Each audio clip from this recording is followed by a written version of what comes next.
Hello, this is Elizabeth. I'm the Catholic lady, and I am going to be reading for you today from our dear Florida, which is expecting a hurricane, or it's already approaching. We've got plenty of rain here, but I'm in north central Florida, so it'll be a while before any of the nasty stuff gets here. So as long as I've got battery power and electricity, I figured might as well do something. So I've got my Divine Mercy in my windows, facing every direction for protection, and all prayed up. So let's give it a go.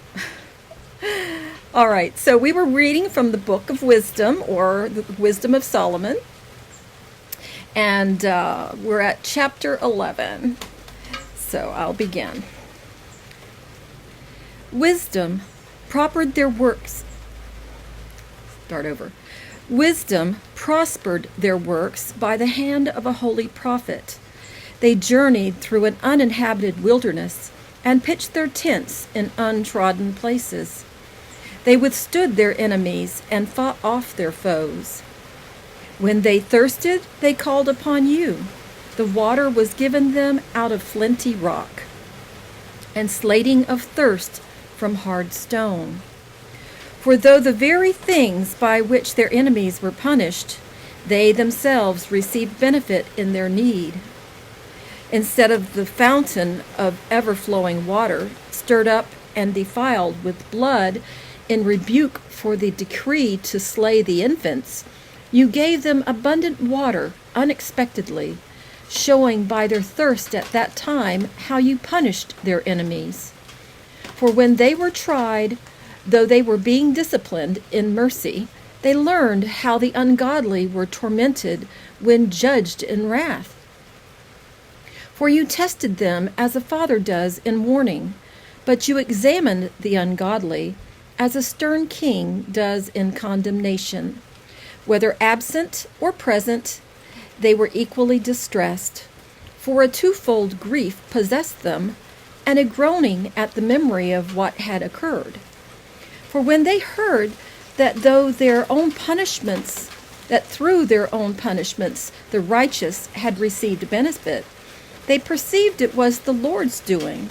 For though they had mockingly rejected him, who long before had been cast out and exposed, at the end of the events they marveled at him, for their thirst was not like that of the righteous. In return for their foolish and wicked thoughts, which led them astray to worship irrational serpents and worthless animals, you sent upon them a multitude of irrational creatures to punish them, that they might learn that one is punished by the very things which he sins. For your all-powerful hand, which created the world out of formless matter, did not lack the means to send upon them a multitude of bears or bold lions or newly created unknown beasts full of rage, or such as breathe out fiery breath or belch forth a thick pall of smoke, or flash terrible sparks from their eyes. Not only could their damage exterminate men, but the mere sight of them could kill by fright. Even apart from these, men could fall at a single breath when pursued by justice and scattered by the breath of your power. But you have arranged all things by measure and number and weight. For it is always in your power to show great strength, and who can understand the might of your arm? Because the whole world before you is like a speck that tips the scales, and like a drop of morning dew that falls upon the ground.